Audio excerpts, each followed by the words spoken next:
What's up, everybody? Rosso Reviews here. I'm back at it again with another video, and today breaking down episode 4 of A Game of Thrones season 7. Let's just jump right into this, guys. There was a lot to break down in this episode. Even though it was the shortest episode of the series, there's a lot to unpack here, so let's just jump right in. Alright, so we start the episode off with Jaime and Bronn and everybody else leaving Highgarden with the gold, and they're heading back to King's Landing to make sure that they can transport it and get it there and deliver it to the Iron Bank so they can start taking out more loans. And Bronn starts talking about how, he gets his gold, but he's like, you still promised me another thing, and that's supposed to be a castle, man. And he's just like, dude, you don't want a castle. And, he's just like, dude, I want that one right there. How about that one? That one's empty.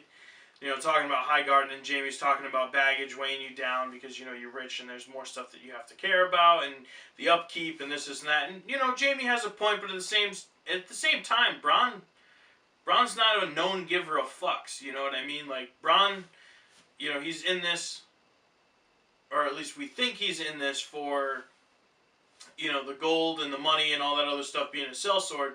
But what happens later on shows us we might be a little wrong about Bronn's character.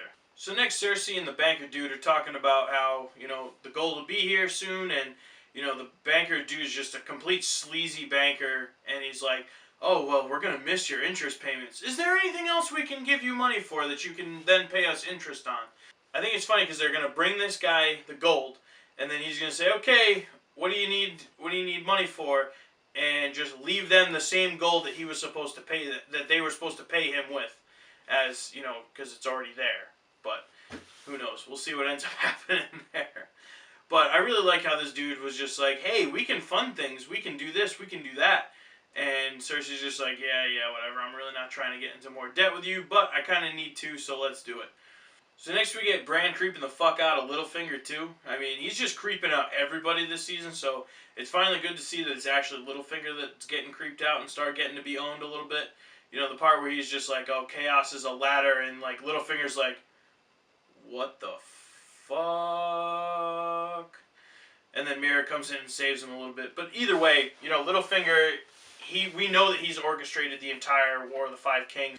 So Littlefinger kind of like flaunts the dagger to him, and Bran, takes it, and he's like, do you know who owned this? And he's like, no, I don't. And like Bran just like, okay, that's how we're going to play this? Cool. I know exactly where I'm going with this. I also have to wonder that when Bran asked him if he knew who owned the dagger, if he not only meant aside from Littlefinger, but before Littlefinger. I think that dagger is going to have some significance in the story, considering we saw one just like it if it wasn't the actual dagger in the book that Samwell was reading. So I think that dagger is going to play a large role.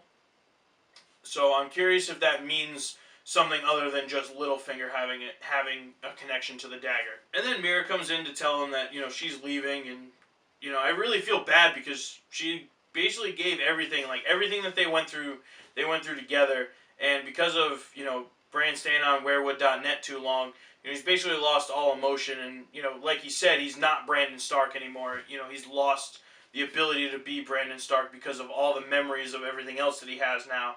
And I really feel bad for Mira because, you can see the pain in her that, like, even though she knew him for a shorter period of time than most other people in the series, she thought that there was a connection there. Whether it was love or it was just friendship, there was still a connection there because they went through so many significant events together. And, I feel really bad that she couldn't at least get, like, a true, like, heartfelt thank you. It was just like this, thank you. So next, Arya finally comes back to Winterfell. And out of all the weird things that have happened recently at Winterfell, these two knuckleheads really couldn't just verify with Sansa. I get that she's busy and I get all that stuff. But, like, Bran showed up, just all the Starks are coming back. Why don't you just verify? Why not just say, hey, listen, Lady Sansa, this chick thinks she's your sister. Is she? And she'd be like, yep, that's my sister. And they'd be like, oh, great, cool. But instead, they're just like, oh, they try to say fuck off so many times, and it's just, whatever. And also, apparently one of the guys looks like me. So there's that. Sorry, Shane, I had to call you off for that one. Also, one thing I did notice is that the Stark banner is still the same way with the gray wolf on the white background. Technically speaking, now that Jon is king, it should be reversed because Jon is a bastard. So when a bastard, gets his own banners and his own house and his own name, technically speaking, it's supposed to be the reverse, which was really fitting last year when Lord Manderly said, he's Jon Snow, he's the White Wolf, because that would have been the thing. But I'm kind of sad we didn't get to see that pay off like that. But then again, I'm just a Jon Snow fanboy, so I mean, do my opinions really even matter here? Also, Arya gets creepier and creepier with every time she mentions like killing somebody, and somebody laughs at her, and then she just does like the like she gets like this whole they're laughing, so I should be laughing too, and it's so creepy. Like believe me, Maisie Williams does a fantastic job doing this. That's not a knock against the actress, but it's just so goddamn creepy, dude. Also, I did like, that Sansa and her were starting to catch up a little bit, and, that their stories aren't over, stuff like that. Those are nice little notes to hit in a reunion like that. And then when she says Bran's still here, she kind of starts to bounce back into her old self, but only for about 30 seconds. And also, I'm shocked that there is no mention of Rickon being dead. I get it, dude. He was there for a little while. He came back, didn't say a line, and then, got murked. But nobody mentions to anybody in this family that Rickon is dead, and I think that's a goddamn injustice. So then over by the Weirwood, we get Arya and Bran meeting up again. And that's pretty cool again to see, because, we're all about the reunions this season with the Starks. And it was really nice of him to, hand over the dagger, and, for him to say, like, hey, this dagger's wasted on a cripple. I thought that was a very good point to make, and a really good justification of giving it to Arya. Also, Sansa makes a really good point about Littlefinger is not a generous dude. He's only going to give you something if he thinks he's getting something in return. So what he thinks he's getting from Bran, whether it's, Bran becoming the Lord of Winterfell and undermining Jon, or whatever schemes that he's pulling, I hope come out in the next couple episodes, because we're running out of time here. And if there's one thing I'm going to be right about this season, it's going to be that Littlefinger is not making it to season 8. He's not going to be in the credits there, and they need to get moving on this execution here. So then we get Missandei and Dany having a little girl talk about, the things that her and Grey Worm did, and, that's fun, I get it. It's something that breaks kind of some of the tension that we get. We've got some very tense scenes so far this season, as well as just this episode. So to break it up with a little bit of comedy like that, I thought was pretty funny. And the fact that Dany, really wants to know, what exactly did Grey Worm do? Because I know what Daario used to do, and I know what Khal Drogo used to do, but what does a eunuch do? I think she's really curious about that. And I mean, come on, everybody's curious. I'm curious. Let's be real. This guy's got no dick, and he just, in the most well-shot scene of sexual intercourse I've seen in a long, long time, well, you want to know too. So Jon thinks, hey, it worked with Ygritte, maybe it'll work with Queen Daenerys. So he takes her into the cave. And, of course, we know that's his go-to move, but he shows her some dragonglass, which, I don't know about you guys, but I really couldn't see. I mean, I have a very, very nice TV, and it's got some cool settings. And when I went to go back and rewatch this episode, I messed with some of the settings, and it just looks like a big dark blur. So I don't know how beautiful dragonglass really is supposed to be. Either way, I thought showing her the dragonglass was cool. Like, hey, I'm not crazy. And then when they find the cave paintings, I thought that was really, really cool, because it shows there is history there, and all that kind of stuff, and it really relates us back to our own history, where our own ancestors were drawing on cave walls and stuff like that, and things that we found to kind of put the pieces together about the past. I thought that was really cool. Although I did see a lot of people go, what if Jon just carved those himself, right before she walked in? Nobody would have ever known. And I thought, hey, I kind of thought that myself. Hey, that's kind of hilarious, but I don't think that's actually what happened. Those are got to be legit. There's no way to fake shit like that. We get another one of these awesome callbacks where, Dany's talking to Jon, saying, hey, listen, what is your pride? Is your pride more important than your people's safety? And Jon said that to Mance. So I think that's a nice callback. And it's, again, people don't know, some of these people don't know these things happen and don't know these lines have been said. I like the way that things are all coming together and interweaving and stuff. I think that's really, really cool. I really like the way how they're also, building up this friendship and stuff, that it's not just an overnight, you know, snap of the fingers and we're good to go type of thing. Like, you know, it's taking time to develop with the right reasons and, you know, all that kind of stuff. So I'm glad there. So then when they come out of the cave, Tyrion delivers the bad news that, you know, they took Casterly Rock, but then they got butt fucked. And they didn't, did they mention, you know, answer me this in the comments, because I've watched this episode 3 times, and I can't figure out what Tyrion says here. Is Grey Worm alive? So Dany starts rightfully grilling Tyrion, like, hey dude, like, this is your family that we're fighting, like, you are either underestimating them or you're leading me into traps so I can't win, like, what the fuck is it, dude? And honestly, I don't think that Tyrion's sabotaging Dany. I think that he's just too overconfident that he can outplay and outwit his family, and his family just is always a step ahead. Like, I think that he really underestimated both Cersei and Jaime, and I think that's just an unfortunate coincidence. So then Jon brings up a good point when Dany asks his opinion and saying, you know, hey, listen, like, if you go in with the nuclear option, like, people are going to be just as afraid of you and are going to hate you just as much as they hate Cersei. Like, Tyrion is right. Like, you need to be taking this very carefully and taking this the right way. Because if you just go in here and just start fucking everything up, you're not going to win the common people. And we know that at the end of the day, that's what you really need. So then Arya comes in all creepy like and wants to spar with Bran. Not a problem. You know, she beat the Hound after all. She makes a good point there that she wants to train with the best.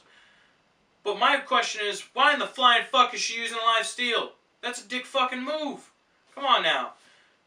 Wait a minute, hold on, actually back up. Not only is she using live steel, but we see like 2 minutes later she actually uses a live Valyrian dagger, which we know is like the best. Like I said, she's crazy. So at the end of the scene, you know, they're having fun and stuff like that, and they're smiling at the end, so that's all good. But then Sansa's like looking down, and she looks mad, and I can't figure out why. I can't figure it out. Is she like upset that she knows that Arya is like some badass motherfucker now, and you know she has a kill list and she's not afraid to go through it? Like, I don't know. We might just have to shelf this one and see where that one ends up. Well, anyway, then Arya looks at Littlefinger and is just like, "Hey, I don't like you." And Littlefinger kind of gives like that smile back, just like, "This will be fun." All right, so Jon and Davos are walking down the steps and they're talking about, you know, potential marriage, basically. You know, they end up running into Missandei.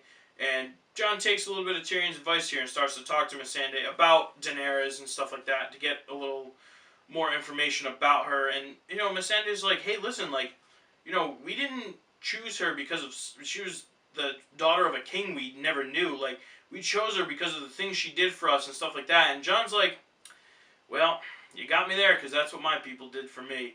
So that was a really nice scene to see. And maybe, you know, Jon's starting to tip a little closer to her, just as Dany's been, you know, tipped a little closer to him.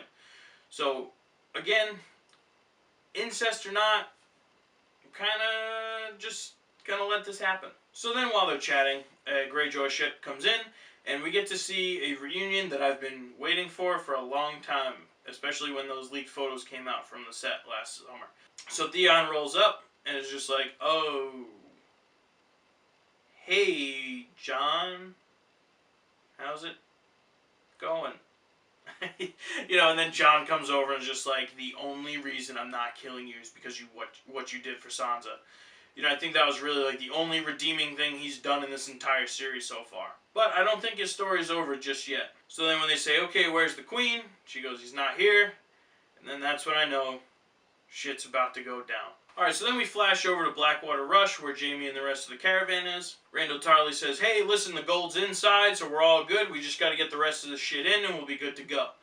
And then he's like, hey, listen, this is going a little slow, so I'm going to go ahead and flog the guys in the back. It'll make them work faster. And Jaime's like, dude, just like, give them a warning. Like, tell them we got to move faster. Don't just, oh, damn it. Like, you know what I mean? Like, setting up, you know, Randyll Tarly to be a real big dick. And speaking of dicks, then we get to talking to Dickon.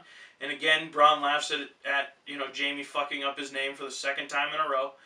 And, you know, we get to see a humanizing moment for Dickon, which really makes me afraid for next episode. I think he might bite the dust. But, you know, he says, like, hey, listen, like, I knew those dudes. To, like, fight against them really kind of sucked.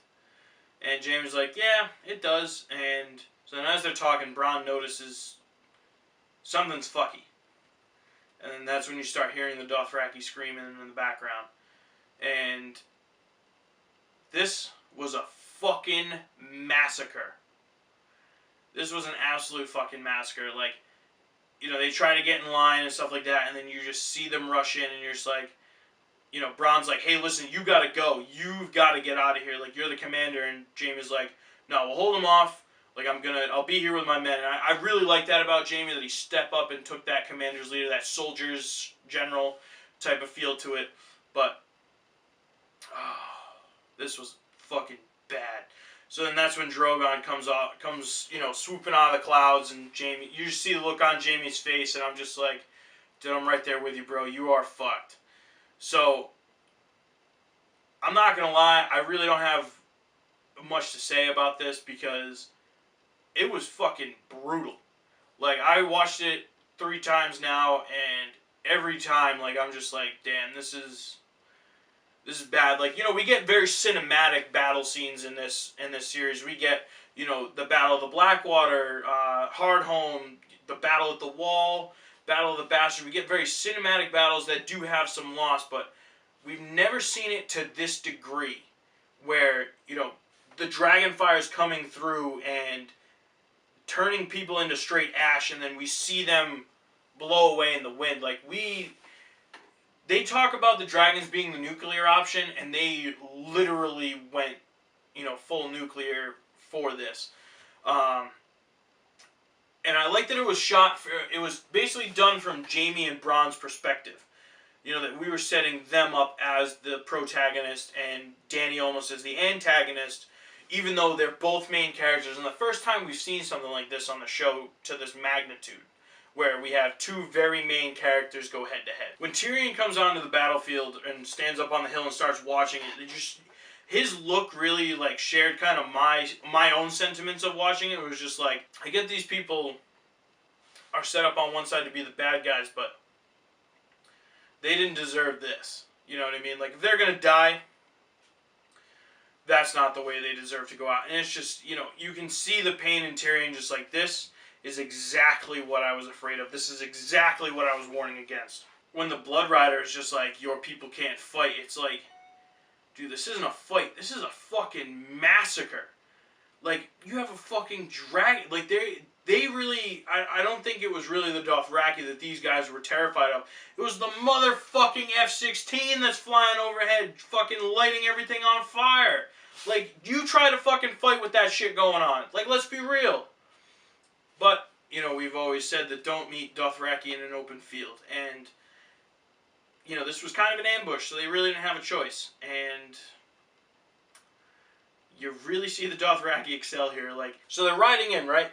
And you see the guys stand up and start drawing their bows and start arching from standing on the horse. Like, that shows that the Dothraki are true horse masters. And, you know, they've really built them up as horse masters and as badasses, and they really showed it off here, and I thought that was pretty fucking cool. And then that's when Bronn finally gets the hit on Drogon, and we see that A, there's proof of concept with the Scorpion, and B, there's some still modifications that need to be done, because that thing didn't go too far, and it really, you know, I wonder if he hit him somewhere else in the shoulder, maybe it would have done a little bit more damage, but, you know, I think with the scales and the hide of dragons, I think that what they had done the first time just wasn't strong enough. So when, you know, Drogon lands and Dany's trying to pull the arrow out, and Jaime's just like, this is it. This is my one chance to end this.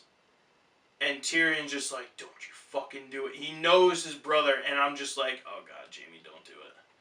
Don't fucking do it, Jaime. And he fucking, and I know from the trailer he's gonna do it.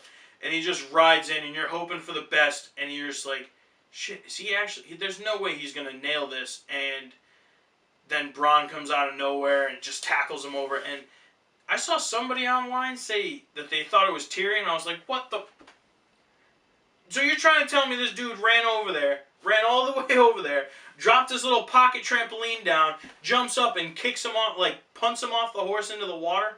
Like, come on now, let's be real. Like, I'm sure Tyrion probably would have done it, but let's be real, it was Bronn. Also, I didn't think that the river was going to get that deep.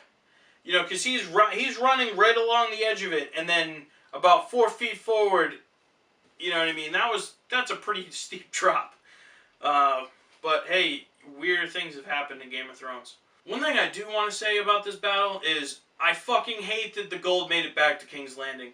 Honestly, like, Danny's been taking all these L's, and we thought, you know, Cersei was going to take a bigger L, but just for the gold to get back there just in the nick of time really fucking chaps my ass. Well, anyway, guys, that wraps up the episode.